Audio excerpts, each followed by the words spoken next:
Existen registros en los archivos más oscuros de la Ciudad de México sobre una vecindad que nunca apareció en los mapas oficiales. No es la vecindad que todos vimos en la televisión. Aquella era un reflejo suavizado, una sombra amable de una realidad mucho más siniestra. La verdadera ubicación, conocida entre los ocultistas como la vecindad del número 8, era en realidad un microcosmos de la depravación humana, una versión moderna de Sodoma y Gomorra que floreció en el corazón del siglo XX bajo el disfraz de la pobreza y la comedia. Lo que sigue es el testimonio recuperado de los diarios de un hombre que se hacía llamar el escriba, quien presenció la última semana de existencia de aquel lugar antes de que el fuego del cielo lo reclamara. Era una trampa de concreto y moho donde los pecados capitales se habían sentado a la mesa. Para el observador casual, solo eran vecinos peleando por la renta, pero para el ojo espiritual, cada vivienda era un altar a una forma específica de corrupción. La vivienda 14. La soberbia y el desprecio. Doña Florinda no era simplemente una mujer orgullosa. En esta realidad, su soberbia era una patología. Ella se creía una diosa exiliada entre mortales de barro. Su desprecio por la chusma no era una muletilla, era un decreto de odio. En su casa, los espejos no reflejaban su rostro, sino la imagen distorsionada de una reina de sangre que exigía tributos de obediencia absoluta de su hijo, Kiko. Kiko, la gula del espíritu.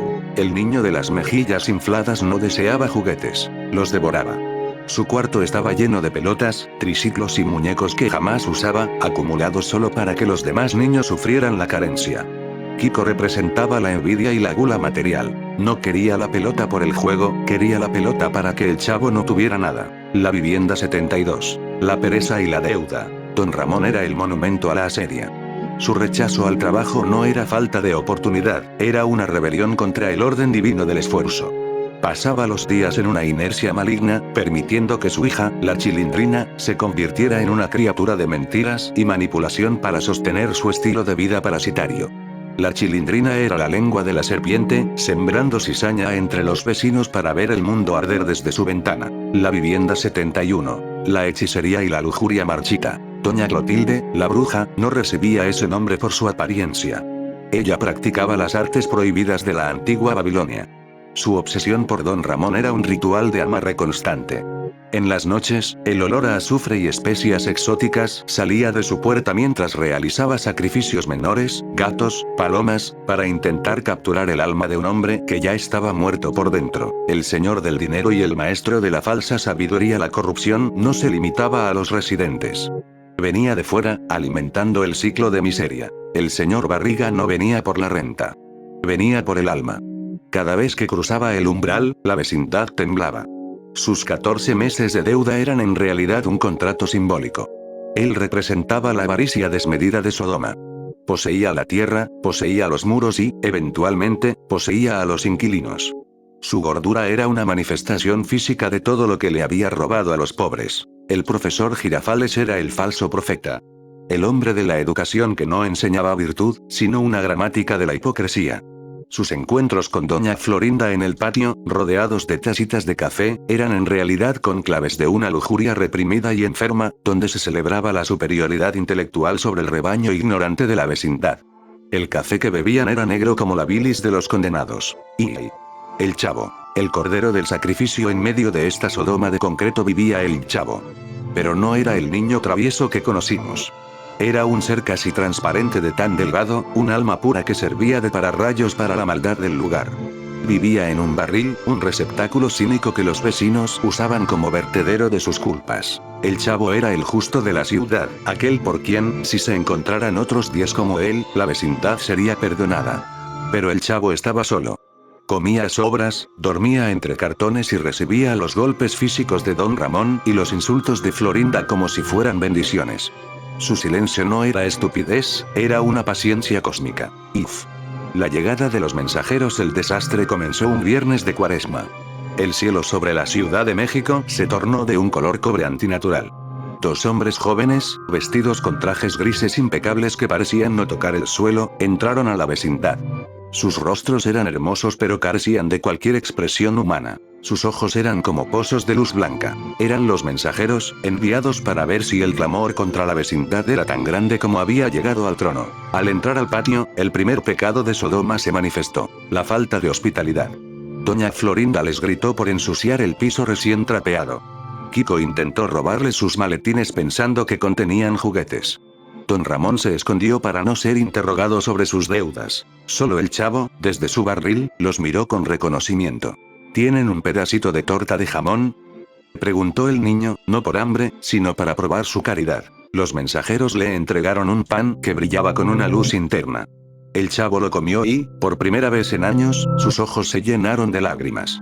Supo que el final había llegado. Ve la noche de la abominación. Esa noche, los mensajeros se refugiaron en la humilde vivienda de don Ramón, por insistencia del chavo, quien convenció al hombre de que los extranjeros podrían pagarle la renta. Pero la noticia de la belleza y la pureza de los visitantes se extendió como un incendio. La vecindad entera, poseída por un frenesí de lujuria y poder, rodeó la vivienda 72. El señor Barriga, doña Florinda, la bruja del 71 y hasta el profesor Girafales estaban ahí, con antorchas y rostros desfigurados por el deseo de profanar lo sagrado. «Sácalos, Ramón», gritaba el profesor Girafales, con la voz rota. «Queremos conocerlos, queremos poseer esa luz». Don Ramón, por una única vez en su vida, sintió un destello de decencia. «No se puede. Son invitados. Tengan un poco de respeto». Incluso ofreció a la Chilindrina para calmar a la turba, un eco oscuro de la historia de Lot, pero la multitud no quería carne mortal. Querían consumir la esencia de los ángeles. Cuando intentaron derribar la puerta, una ráfaga de luz blanca cegó a todos en el patio. El señor Barriga cayó al suelo, gritando que no podía ver sus monedas. Doña Florinda se arañaba el rostro al no poder ver su reflejo en las ventanas. Los mensajeros tomaron al chavo y a don Ramón, quien por su único acto de protección fue considerado salvable momentáneamente, y les dieron la orden definitiva. «Salgan de este lugar ahora. Vayan hacia el cerro del Tepeyac. Y pase lo que pase, por nada del mundo, miren hacia atrás. La vecindad va a ser borrada del libro de la vida». Vi. El desastre. Fuego y azufre sobre el número 8. Mientras los tres escapaban por los pasadizos oscuros de la ciudad, el juicio comenzó. No fue un terremoto ordinario. El suelo bajo la vecindad se abrió, revelando una cima de oscuridad abismal de la que empezaron a brotar lenguas de fuego azul. El profesor Girafales, en su ceguera, intentó recitar versos filosóficos para explicar el fenómeno, pero su lengua se convirtió en ceniza dentro de su boca. Doña Florinda corrió hacia su casa para salvar sus pieles y sus joyas, pero el techo se fundió como cera sobre ella, convirtiéndola en una estatua de bronce hirviente. Kiko, atrapado en su habitación llena de juguetes, vio cómo sus pelotas explotaban y sus triciclos cobraban vida para encadenarlo a su cama. Su gula de posesiones se convirtió en su tumba. Doña Clotilde, en la vivienda 71, intentó realizar un último hechizo para detener la ira divina, pero el demonio al que servía emergió del suelo solo para reclamar su alma antes de que el fuego la tocara. El gato Satanás creció hasta el tamaño de un tigre y devoró a su ama mientras la casa colapsaba. El señor Barriga, atrapado en el portón principal, gritaba que la vecindad era suya, que él tenía los papeles de propiedad. En ese momento, una lluvia de asfalto hirviente y azufre cayó directamente sobre él. Su cuerpo, saturado de grasa y codicia, ardió como una tea humana durante horas, bloqueando la única salida para los demás inquilinos que intentaban huir. Vi. La estatua de sal en la calle de la amargura. El chavo y don Ramón corrían por las calles desiertas. El ruido detrás de ellos era ensordecedor. Gritos que no eran humanos, el crujir del concreto convirtiéndose en polvo y el estruendo de un cielo que se había roto. Don Ramón, a pesar de las advertencias, no pudo contenerse. Escuchó la voz de la Chilindrina gritando su nombre desde el infierno de ceniza. Escuchó el llanto de la vecindad que, a pesar de todo, era el único hogar que había conocido en su vida de vagancia. «Chilindrina», gritó Ramón, deteniéndose en seco. Giró la cabeza. Lo que vio no fue una ciudad ardiendo. Vio el rostro de la ira de Dios, una visión tan pura y terrible que sus ojos se evaporaron instantáneamente. Su cuerpo, agotado por años de pereza y hambre, se endureció. El calcio de sus huesos y el sodio de su sangre se expandieron, transformándolo en una columna de sal grisácea en medio de la avenida Insurgentes. El chavo, con lágrimas bañando su rostro sucio, no se detuvo. Siguió corriendo hasta que el aire dejó de oler a azufre y empezó a oler a pinos. Viriri. Epílogo. El olvido. Al amanecer, donde antes estaba la vecindad, solo había un cráter perfecto de tierra quemada. Ni un solo ladrillo quedó en pie. Ni un solo registro en el registro civil sobrevivió.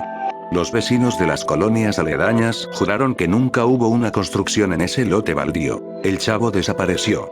Algunos dicen que los mensajeros lo llevaron a un lugar donde las tortas de jamón son infinitas y no hay chusma que lo golpee. Otros dicen que vaga por el mundo como un recordatorio invisible de que incluso en la Sodoma más oscura, la pureza puede sobrevivir. La columna de sal que fue Don Ramón permaneció unos días en la calle, hasta que la lluvia ácida de la ciudad la disolvió por completo. Hoy en día, si caminas por el centro de la Ciudad de México y sientes un calor repentino y el olor a café quemado y azufre, apresura el paso. Es el eco de la vecindad de Sodoma, que aún busca almas para completar su deuda de 14 meses en el infierno. Crónicas de la vecindad maldita. El juicio final de Sodoma y el censo de las sombras. La vecindad del número 8 no era un error arquitectónico, sino un diseño metafísico. Cada rincón estaba habitado por una forma de miseria espiritual que atraía la mirada del abismo.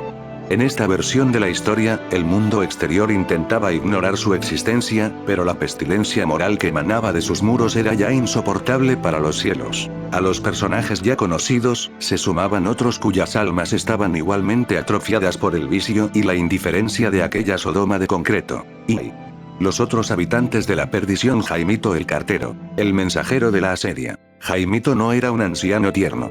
Era el símbolo de la negligencia. Portaba una bolsa de cuero que contenía cartas de esperanza, noticias de herencias y declaraciones de amor que nunca entregaba. Su evitar la fatiga era en realidad un boicot contra la felicidad ajena. Vivía en un estado de letargo maligno, dejando que las noticias del mundo exterior se pudrieran en su bolsa mientras él soñaba con su natal Tangamandapio, que en este relato no era un pueblo, sino un paraíso perdido al que solo se llegaba mediante el suicidio espiritual. Godínez. La indiferencia absoluta. En la escuela del profesor Girafales, Godínez ocupaba el último pupitre. Él era el vacío. No pecaba por acción, sino por una omisión total de la humanidad. Mientras el mundo se desmoronaba, Godínez silbaba, mirando al techo con ojos carentes de alma. Representaba a aquellos que ven la injusticia y deciden no hacer nada. La apatía que precede a la caída de las civilizaciones. Ñoño. La gula del heredero. Hijo del señor Barriga, Ñoño era el reflejo de la glotonería que consume el futuro. No comía por hambre, sino para devorar el espacio de los demás. En su abundancia, se burlaba de la vacuidad del chavo.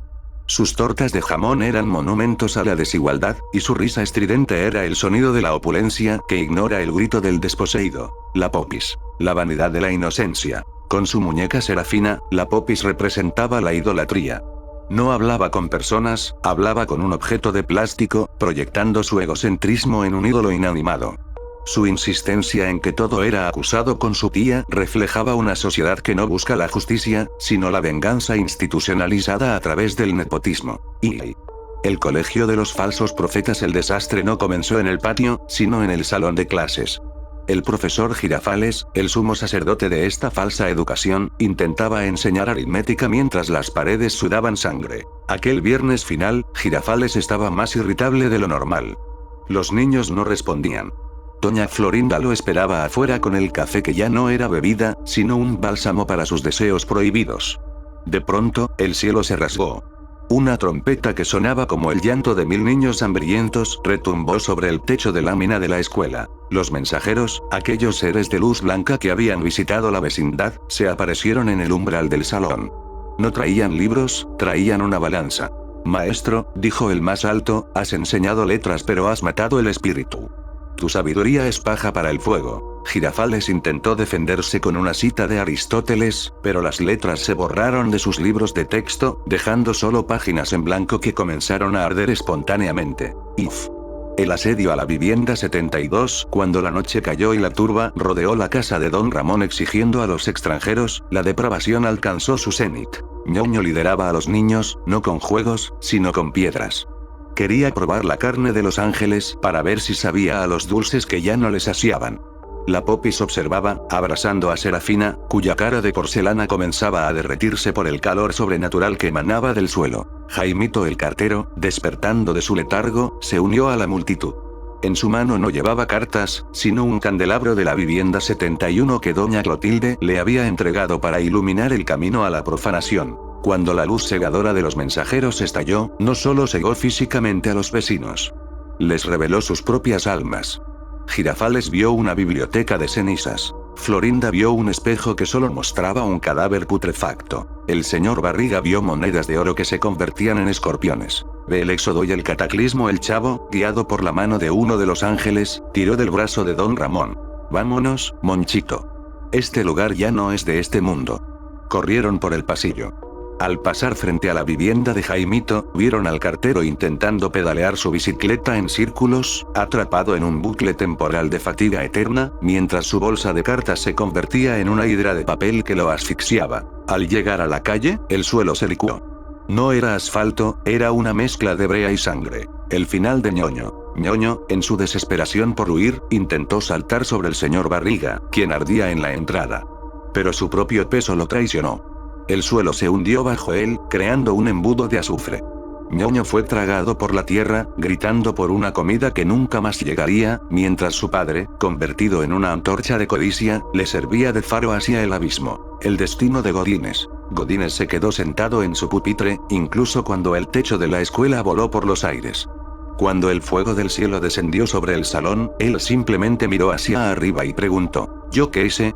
La respuesta fue el fuego mismo, que lo consumió en un instante por el pecado de no haber hecho absolutamente nada. La Popis y Serafina. La Popis corrió hacia el patio trasero, buscando a su tía Florinda. Pero Florinda ya era una estatua de metal fundido. La Popis se arrodilló y besó a su muñeca Serafina. En ese momento, la muñeca cobró vida, sus ojos de vidrio se volvieron rojos y comenzó a estrangular a la niña con sus manos de plástico, mientras ambas eran sepultadas por una lluvia de rocas incandescentes. Vi. El juicio sobre la 71 y la 14. Doña Clotilde intentó abrir un portal hacia el infierno para escapar de la luz divina, pero el infierno ya estaba en su patio. Su casa se convirtió en una boca gigante que la devoró de adentro hacia afuera. El gato Satanás creció hasta romper las paredes y se perdió en la oscuridad de la noche, convertido en una bestia del apocalipsis. Doña Florinda y el profesor Girafales quedaron unidos en un abrazo eterno de bronce hirviente en el centro del patio. El café que tanto presumían se convirtió en un río de lava que inundó el pasillo, borrando el rastro de la chusma y de la gente bien por igual. Vi. El último acto de Ramón y el silencio del chavo. Como se relató antes, don Ramón se convirtió en sal al mirar atrás, buscando el rastro de la Chilindrina. Ella, la niña de las pecas y las mentiras, no murió por el fuego. Los mensajeros permitieron que las sombras la reclamaran. Se dice que ahora vaga por los callejones de la ciudad como un espíritu del engaño, llorando por un padre que es una estatua de sal en una calle que ya no existe. El chavo llegó a los límites de la ciudad. Se sentó en una piedra y miró el horizonte donde una columna de humo negro subía hasta tocar las estrellas. Los mensajeros se desvanecieron en la bruma del amanecer, dejándole una última palabra: perdonado. El niño del barril caminó hacia el sol naciente. Ya no tenía hambre. Ya no tenía frío. La vecindad de Sodoma había sido purificada. El mapa de la Ciudad de México se reconfiguró esa mañana, borrando el espacio físico donde alguna vez estuvo el número 8. Hoy, si pasas por un lote baldío que parece irradiar una tristeza antigua, y ves un barril de madera solitario en el centro, no te acerques. Es el único resto de la ciudad condenada, esperando a que el tiempo olvide por completo que una vez, allí, la risa fue una máscara para el pecado más profundo. Fin de la crónica.